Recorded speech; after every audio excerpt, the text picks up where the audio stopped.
Good afternoon. Today we're going to be talking about the Pickering Fellowship. Today we have Mr. Javon Latson.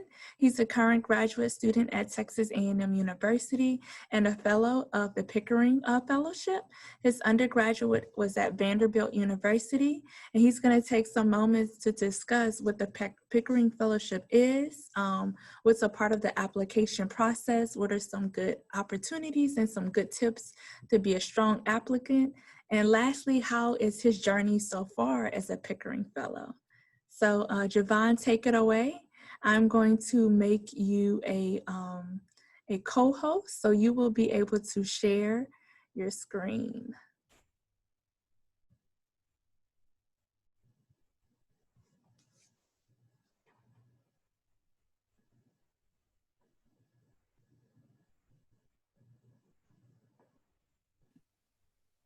All right, can you see everything? Yeah, Everybody? good Okay. to go. So a little bit about myself, as was already mentioned, my name's Javon Latson. I'm from Florida, so I'm a Florida man. I graduated from Vanderbilt University last May, and I'm currently in my second year at the Bush School of Government at Texas A&M, getting my master's in international affairs. And I'm a 2019 Pickering Fellow, and some fun facts about me: I'm bilingual, I'm a farmer, and also been to 4 continents. And my desired career track within the Foreign Service, which we'll talk about later, is a consular officer. So, about my Foreign Service journey per se, the Foreign Service was something that I did not know much about. Like, I didn't know really anything about Department of State or federal government jobs. I come from a very rural part of the state of Florida, so most of the stuff that I saw was not in this realm. So I didn't even know this was a career path that you could really take. And kind of my interest in international affairs began with just looking at Wikipedia. So I'd read a lot of different articles about random things about what was happening in the world, and always like to talk about stuff that was happening in different countries or learning about different cultures or whatever. And once I got to Vanderbilt, my undergrad, I was kind of unsure what I wanted to do. I was thinking a lot of different things. And so my interest really started to be shaped by the activities that I was in. And extracurricular activities is something that you really want to mention in your application. So, for example, I was a member of something called Global VU, which was a international affairs journal run by students at my institution. So I wrote magazine articles, I wrote online articles about different things regarding various issues and around the world. And that kind of helped me in 2 ways. One being it taught me how to write succinctly and how to cover information, which is relevant to the application for the Pickering Fellowship. And it also exposed me to the world of international affairs. And also like various leadership roles I had. I mean, I worked in dining for 4 years, and I come from a very humble background. So like the point that I'm trying to make is don't feel like you have to have come from an international studies or political science background in order to be a qualified applicant. They take people literally from all walks of life and all fields of study. Also, value of mentors, which is something that I will touch on later again. Make sure that you have good relationships with professors on campus or people in your community, because I had a couple professors who I built a relationship with during my time at undergrad, and they really helped me kind of figure out that this was an option that I could take. And it helped that I had established these relationships with them beyond the classroom, because when I needed letters of recommendation during the application process, I knew that I could count on Professor X or Professor Y to write me a letter that I think would really do justice and show why I could be a qualified person for this program. And also like study abroad experience. So I was blessed to be able to spend 2 months in Morocco, and I went to Israel/Palestine, I went to Europe. And those experiences really just solidified the fact like this is something that I really want to do, being around, going to different places, educating people about various aspects of culture and so on. And so picking a graduate program is one of the key elements of the Pickering Fellowship. one of your obligations is to complete a 2-year master's degree program. And I thought it was interesting. I thought this was something that was very important to talk about, is just making sure that you pick the right grad program if that is what you're interested in, regardless of whether or not you get the fellowship. And some of the things that I think are important to take into consideration, or at least things that I took into consideration, were location, financial aid, so how much scholarship money they're giving you, do you have to take out loans, etc. Cost of living, whether it was a program that required a thesis or did it require a capstone, and also did the program that was being offered align with my academic interests. So did they have faculty there that were experts in subject matters that I wanted to learn more about, or did they have research opportunity, etc. Also the fact of community, because you remember, like, you're going to be here for 2 years, so you want to make sure that, like, the school that you choose to attend or the program that you're studying has a sense of community where you feel like you have a support network of some sort, and that the school is invested in you succeeding rather than you just being a number and them pushing you out. And also to take into consideration things like entrance requirements. So some schools require GRE, some don't. Some schools require that you've taken certain econ classes and like have certain language skills and work experience. So these are things that you want to think about. And I'm a big movie buff, so I kind of chose this picture that kind of sums up the whole process. And if you ever seen the movie Indiana Jones, you kind of know that there are a lot of these things that look good. So on the surface, a lot of these programs may offer the same things and appease and seem appealing to you. But at the end of the day, like, you really have to make sure you choose wisely, because even though they all might be top schools, top programs, everything that glitters is not gold. And you could choose a school based on like perception and ranking, and it'd be a terrible fit for you. Whereas you could go to a school that necessarily isn't quote unquote highly regarded, and that puts you in a better position long term for your career, and you will have a better experience there. So make sure like you choose wisely, because if you make the wrong choice, that could be detrimental. But if you make the right one, it can actually help you tremendously. So internship experience, this is something like talking about the program itself. We have to do 2 internships, one domestically in the United States for 10 weeks, and we have to do a 10-week overseas internship. So this summer, I did my domestic internship with the Bureau of Near Eastern Affairs, the Office of Arabian Peninsula. And due to COVID-19, we weren't able to do it in person. But the idea of these internships is to essentially prepare you for the Foreign Service. So teaching you what exactly Foreign Service officers do, honing your writing skills. So making sure that you are able to write to the quality of a Foreign Service officer. So teaching you how to write briefs, teaching you how to write cables, teaching you the style of writing that you will have to engage in once you enter the workforce. And also just showing you the operations of the State Department. So learning how the various sections and entities interact, or how different agencies come together to enact and execute foreign policy. So we have a domestic internship and we have an overseas internship.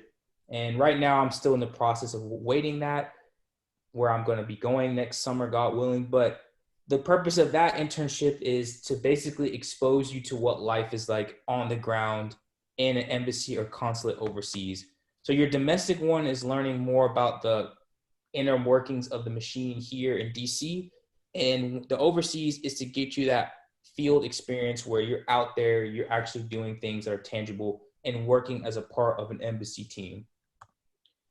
And so this is something that I think is also important, is telling your story. So I've kind of given you a little bit about mine, but when you apply for the program, a lot of people fall into the trap of kind of telling people what they want to hear. And this is a very bad, in my opinion, course of action. What you want to do is instead tell people about yourself. So don't tell people what you think they want to hear, or talk about issues or subjects that you think will give you brownie points, but make it personal to you.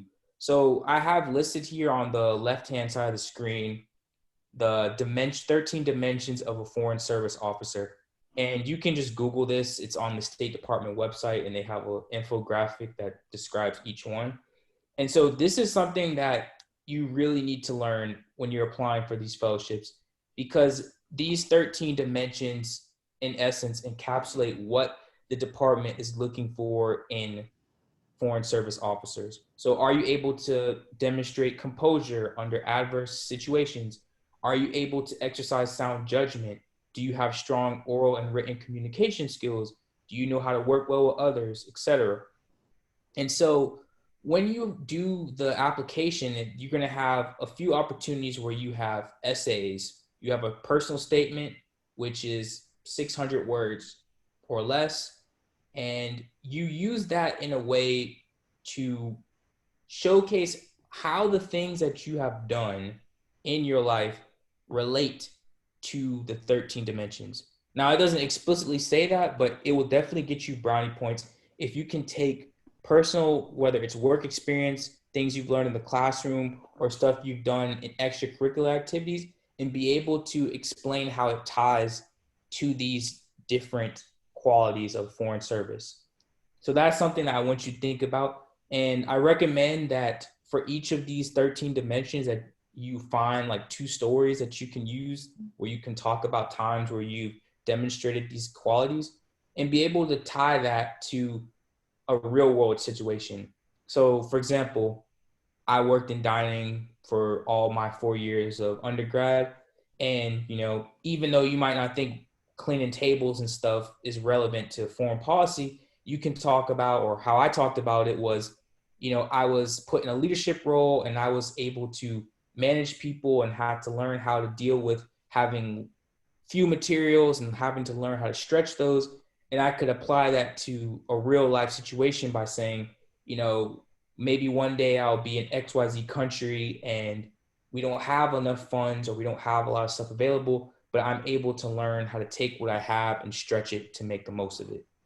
So just doing stuff like that and finding out ways you can connect your story to what the work it actually entails. Also, finding out your why. So this is something that each person has to figure out individually, but actually think about why it is that you want to pursue this career path, and then convey that clearly and explicitly. Like, do research on what a foreign service officer, like the career entails, and mention how you will handle some of the not so glamorous aspects.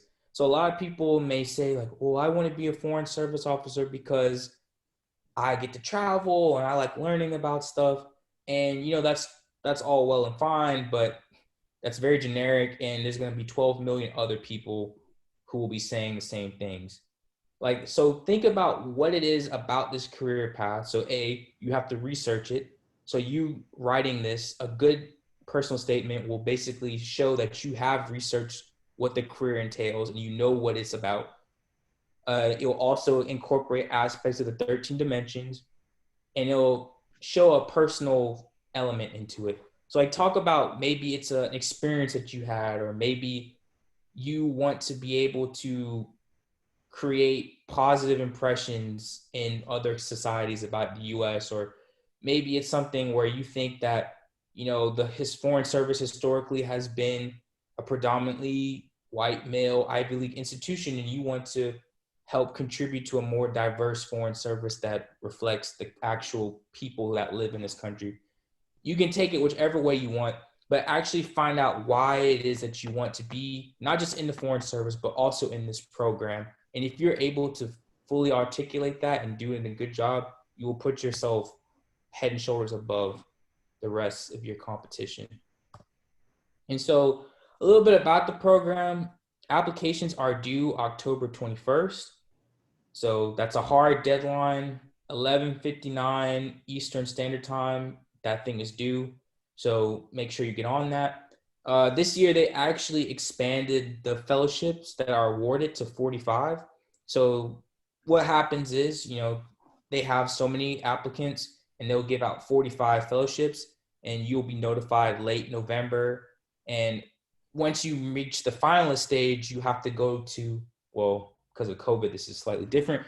But under normal circumstances, you would go to DC and they would fly you in, or you would do interviews. So they fly you out, you go to DC, you have an in-person interview, and the interview consists of a written portion and an oral portion where you're asked various questions or you have to write based on a certain writing prompt. And so typically, once you get to the final stage, it's the percentage of acceptance is higher. So like, let's say they take 50, or my year, they took 30 fellows. They would usually have 60 finalists. They take 30 fellows. So statistically, your odds are higher once you reach that final stage versus the initial. But what the fellowship entails is essentially you get full up to $24,000 a year in tuition assistance. You receive a 2-year master's degree, and you have a guaranteed job in the U.S. Foreign Service, while also receiving an annual stipend of $18,000. So this is reflecting changes that were instituted this year. They've increased the amount of funding provided for educational and stipends. But there are some obligations as well. So it's not just giving, you have to also give back as well. So by virtue of participating in this program, you have to agree to a following set of conditions. So you have to complete a week-long orientation, which is usually the summer before you begin your graduate school program. You have to complete 2 summer internships that are 10 weeks long, one domestic, one overseas. You have to complete a 2 years master's program in a field of study relevant to the Foreign Service. So something like a law degree won't cut it because it's 3 years and it's also not covered by the fellowship. And programs that are 1 year in nature also don't cover. So you have to find something that's 2 years. And by relevant to the needs of the Foreign Service, that can be a variety of things. So, for example, people in my cohort are getting an MBA. So you could use the funding to, if you wanted to do more management or economic work, you could get funding to secure a master's in business administration. You could get a master's in international affairs or a master's in regional studies or language studies or something that is directly relevant to international affairs, foreign policy, or like econ. And they'll tell you what exactly is considered approved or not. They have a list of partner schools, and usually if you apply to one of the partner schools, any of the programs that they have listed, you'll have no problem. But that is one of the requirements. And while you're in school, you have to maintain a 3.2 GPA each semester. That is a very hard cutoff. So you have to maintain a standard of excellence. And you also have to obtain and maintain security, suitability, and medical clearances. So what this means is, as a foreign service officer, you're going to be handling like very sensitive information and you're going to be working as a representative of the US government. So you have to be able to secure a top secret clearance. And this is needed for the internships as well as like actual full-time work. And so in order to meet the requirements, you have to achieve or be cleared to get a top secret clearance. There's also 2 exams you have to take. So you have to take the Foreign Service Officer Test, which is called the FSOT. And that is a written test that's offered usually online on the computer. And if you're a fellow, it's not required that you pass the test. It's merely required that you just simply take it and have one on file. But it is required for you to take the FSOA, which is an oral examination, which is required for you to get tenure. And you have like 7 years to pass that. So it's not something that you necessarily have to worry about at the beginning. And also, you have a 5-year service commitment. So because of the fact that you're receiving funds for your master's degree, as a result, you're required to work for at minimum of 5 years as a foreign service officer. Now, once that 5 years is up, if you really enjoy it, you can continue. And by that time, you'll already have met the requirements for tenure. And if not, like you can leave the foreign service and go and move on to another job or further academic studies. It's up to you. But those are the basic requirements. And also, I kind of want to leave with some final takes before I open up for questions. Some advice that I have to give you for your application. One is be persistent. Like, if you don't get it the first go round, don't give up. Like, I know people who literally have applied multiple times and they didn't get it their first or their second time, but they got it their third time. Or, people who may not have gotten it initially, but were placed on a waiting list and didn't give up, and they got moved off the waiting list. So be persistent, don't give up. Also, I want to heavily emphasize this: learn the 13 dimensions. Like, that will really help you not only in the initial application process, but also if you are selected as a finalist. Having a knowledge of that will greatly improve your status. Also, be able to tie your experiences to the work of the Foreign Service. So know about what a Foreign Service officer does. You can go to the State Department website. There's a lot of good videos on YouTube, and be able to look at how things that you've done either on campus or at home or in church or in your community or whatever, and be able to tie that to the work that you would be doing.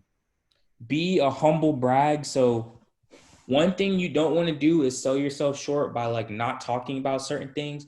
So like in your personal statement and in your, application for the Pickering or fellowship, if you did something that is really really special that you think needs to be shared, share it. Like, now is not the time to be shy. Like, talk about all your accomplishments, talk about your leadership roles, talk about papers that you got published or awards that you won, or your experiences abroad or wherever. Like, whatever it is, if it's something that is worthy to be praised, put it in there. And lastly, be yourself. So, like, people can tell when you're trying to tell things that people want to hear, but really, like, especially in your personal statement, like, this is where you really have the chance to let your voice be heard. Like, really express why you want to be in this program, like what you would gain from this. And if you're able to effectively convey interest as well as showing why you're qualified and what you bring to the table, you have the recipe for a winning application. And something else I forgot is get feedback. So in the case of my application, I was very blessed to have someone at my career center who was a former, I guess, person on the selection board. And she was very helpful to me. Like, she helped me go over my application. And like, once I became a finalist, she helped me practice for interviews and like the writing exercises. So get as many eyes as possible on your application, because you don't necessarily always see your mistakes, and it's good to have people that can give you positive feedback. And finally, there are other programs if you are interested in the Foreign Service. So the Pickering program is just one.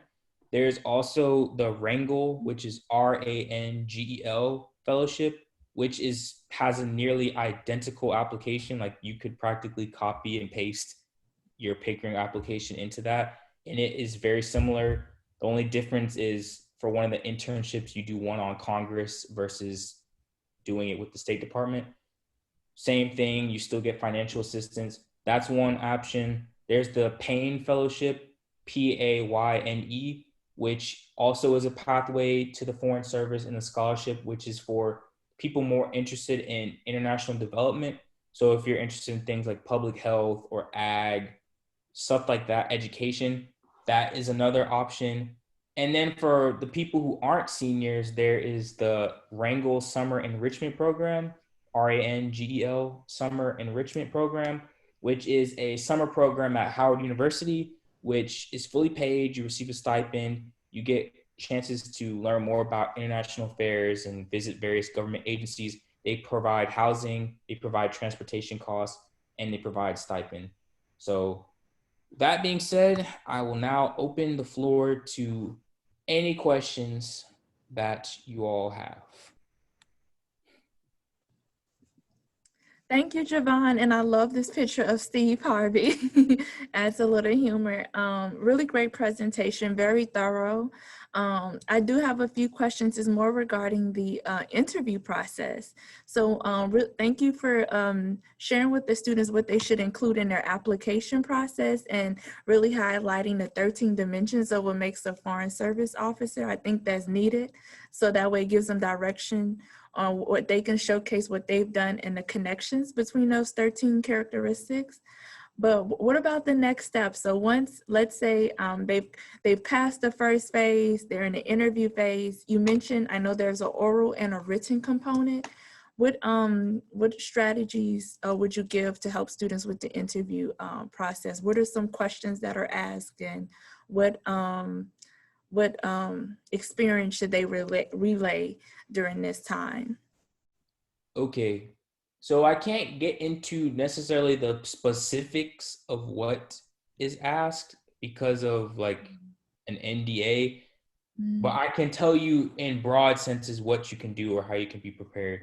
So basically, like I said, I had a person at my career office at school who knew the process. And so one thing she told me was that the written assessment is basically trying to see if you are able to clearly and concisely create an argument and provide like rational explanations for why it is that you're saying something.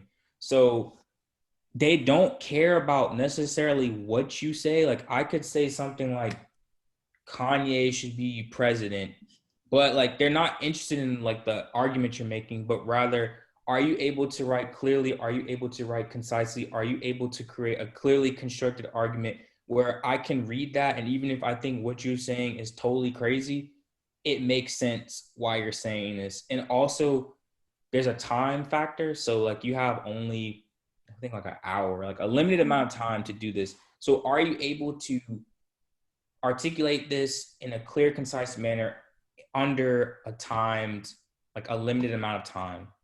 And so, one way that I could suggest preparing for this, and this is how I was prepared, was like my mentor or whatever would give me writing prompts. So she would tell me something about like how should the US respond to natural disasters or COVID, or for example, give you a piece of paper, sit down at the computer, time yourself for the hour, and then just write. And then like once the thing is over, stop that and then provide feedback. Okay, like this is what you did. This is how you could explain yourself a little bit better. That way you're used to writing under that time constraint. Because what they'll do is you have like a list of prompts. So they give you the ability to choose. So make sure like you're able to budget time. So know how to use limited amount of time to A, plan and structure something that you're gonna write, and then B, write that and make that argument.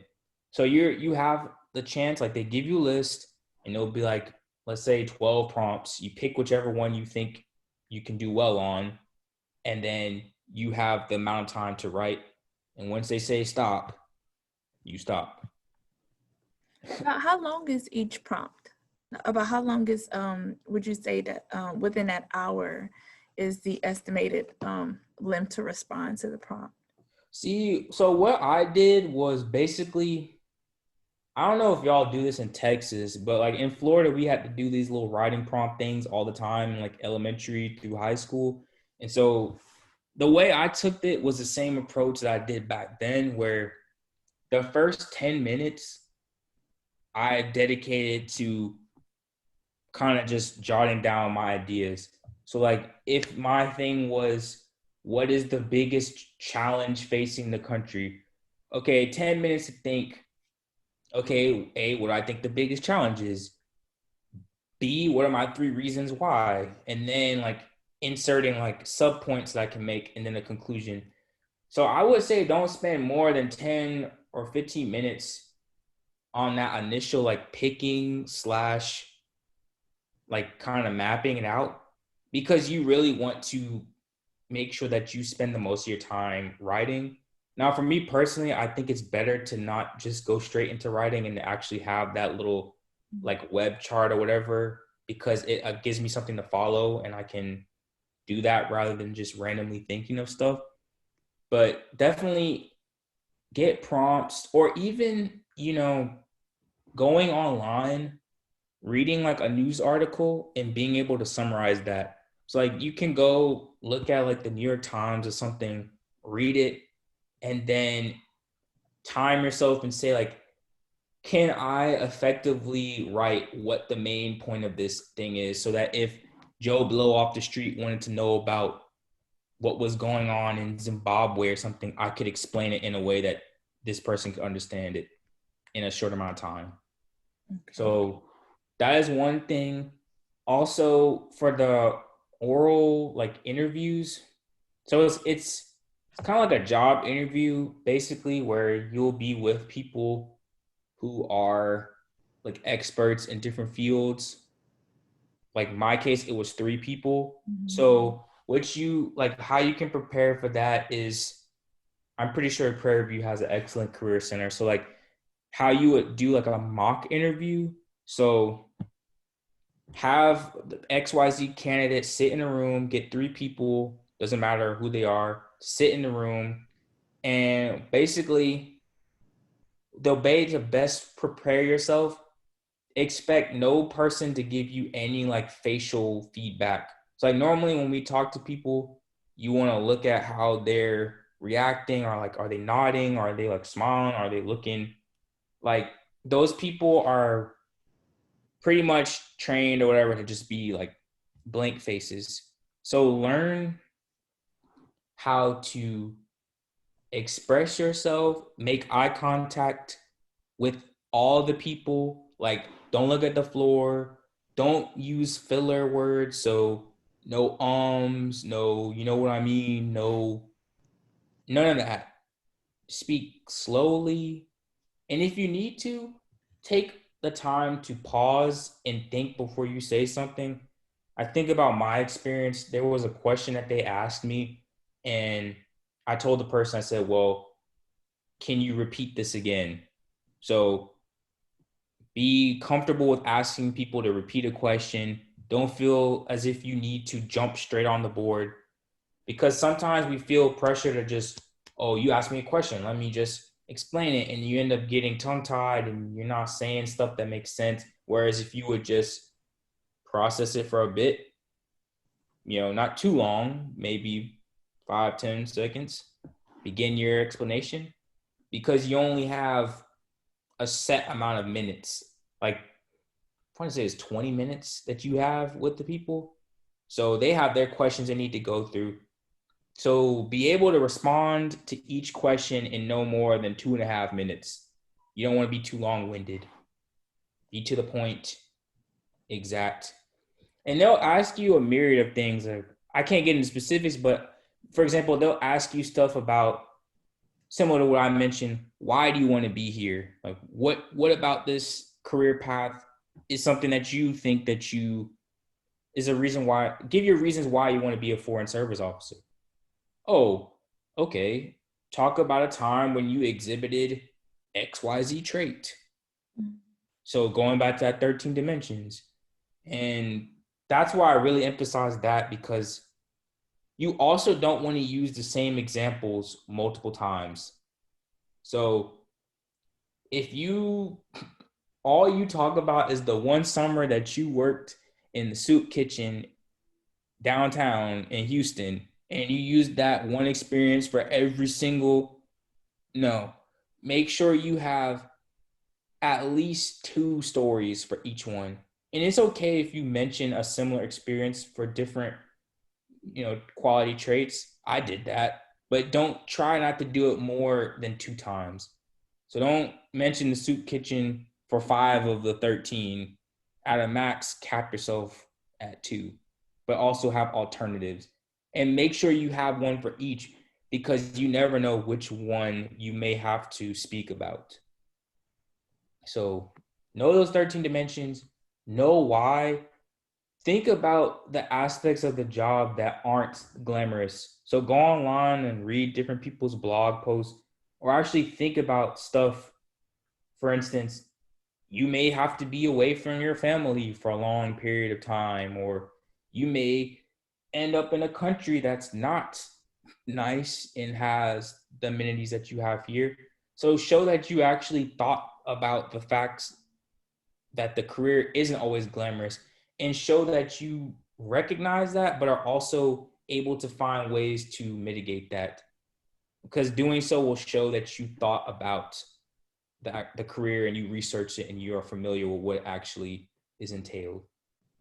And as far as the clearance stuff goes, all I have to say is if you smoke weed, don't, or if, or if, I mean, there are people. I say that it's funny, but I mean that's something that they're very serious about, because you do have to go through these clearances.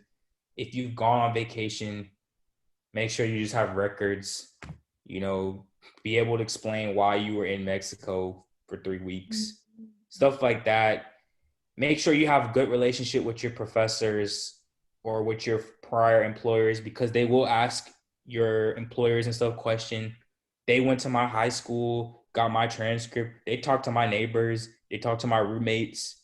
So make sure that you are out here, you are not in these streets burning bridges, because that one person that you work with for a summer at Burger King and you slacked off or whatever, and they ask that person, is Dr. Stephanie a good candidate for the job? And you knew Stephanie as a slacker on the milkshake machine, that can come back to bite you.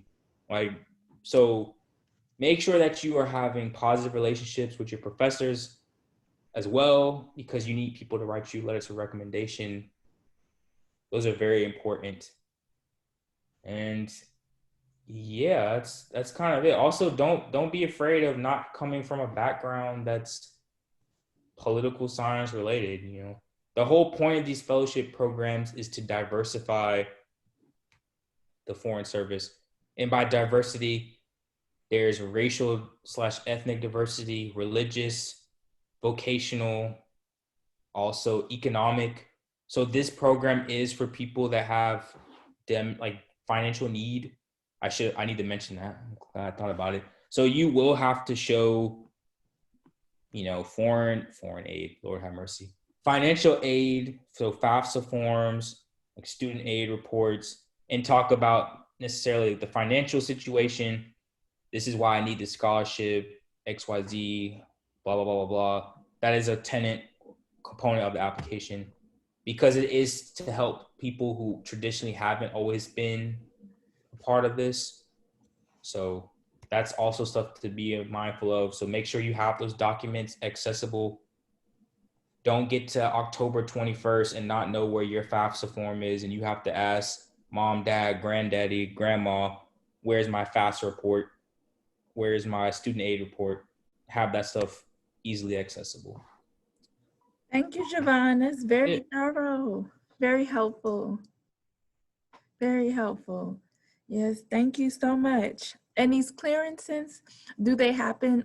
When exactly do the clearances happen? Is it when you're selected as a finalist, or when you've already been approved for the fellowship? Once you're approved, so so going back to my experience, I found out I was a fellow, or not fellow. I found out I was a finalist. I had 2 weeks, give or take, in between when I found out and when I had the interview. So you have about 2 weeks usually to prepare. I flew there, stayed the night, went to get went through the interview on a Thursday, found out that I was accepted the following Friday. So like the day after. So if you interview on that second day, you will find out the same day whether or not you were accepted. And so after that, they send you the information and they give you a set amount of time.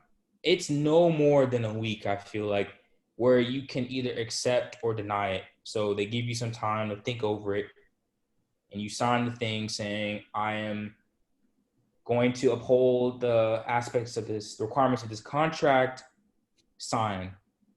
From that moment, you then begin the clearance process. And once, if someone gets to that point, I can tell you how that goes. But basically, it varies depending on person. So, for example, mine went by super quick. Like it took them a month or so for mine to be done. Mine was probably the fastest in the entire group. There are other people who are still waiting to hear back for theirs. So it all depends on like how old you are with your work experience. Some people travel out the country because they have family in other places. All that adds on to it. Mm, But you would go through that process after you've been accepted. okay, that makes sense. That makes sense. Thank you, Javon. This is very helpful. Thank you. Very great presentation. It, it, it really was a great presentation. I just didn't want to be on the recording. Are we still recording? Oh, yes. But I did want to say, Javon, you did a very excellent job.